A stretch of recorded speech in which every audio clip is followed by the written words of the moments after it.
Tsisy dikanareo njarenareo lafa tsy letake. Kanao koa ino zany ty mampivarangitanao la zao miresaky. Zao fa zainao. Iaroahako ato. Rety hety sy ampilay client. Manino volo rety la hala. Ino ty azo ni nani mazo pakunjala he. Fa lava volona uno. Laranao ty ka tsy letaka. Asaranao voloko ty tsy potaky. Mingako litia. Ino minga zao? Tsy fivaza. Volo rety ne hapiampilinareo am tena ato. Hainareo zao sy raha mana crédit bipevanareo. Zao va anaktellement. Sa zao miasa ma orange yo. Vetanareo. Lasa mana crédit la mieny. Oui. Hanainao toy koa. La volo ty lianao toy le mipoulia sanjany fa zao tsy raha daitsinao. Ahoako io vrehiko. Haiko ty raha tianao hatao. Zaho tsy hamoriky fa zaho hanome torohevitra anareo. Iha moa tena omea torohevitra eto satria piasanao reo korakorahinao horoahinao iaby. Tena lafa mamaritry zao tsy mila bangi fa mila mijanjijantsira. Kahirania. Mijanjira dami koa iha. Any misy hira ndraiky vomboaky zay voady. Hira dami la janjininao afaka apoianao.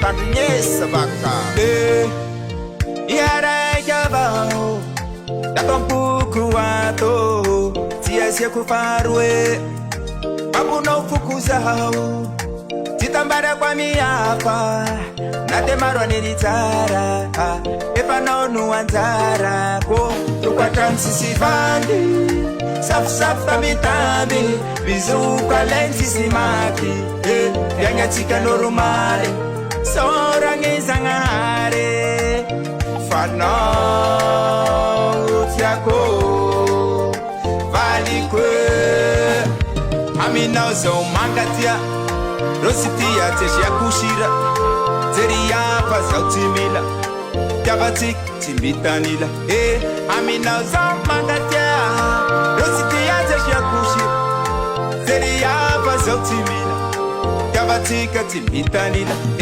vidiko lafora vakitokatrano anao no mamanjanako panao ankiliko amiavo manjara masoandro ty amity fiatakaloko aminao zao mate menimeny ko aminawa efa nao nisafidiko meko anao ny fiaignako mandeha ty andraba fanetsika tsy horaba na de maro aneny tsara efa nao ty anjarako tokatrano sisy vandy safosafo tamitamby bizoko alainy sisy maky fiaignatsika normaly soragny zagnahary fanao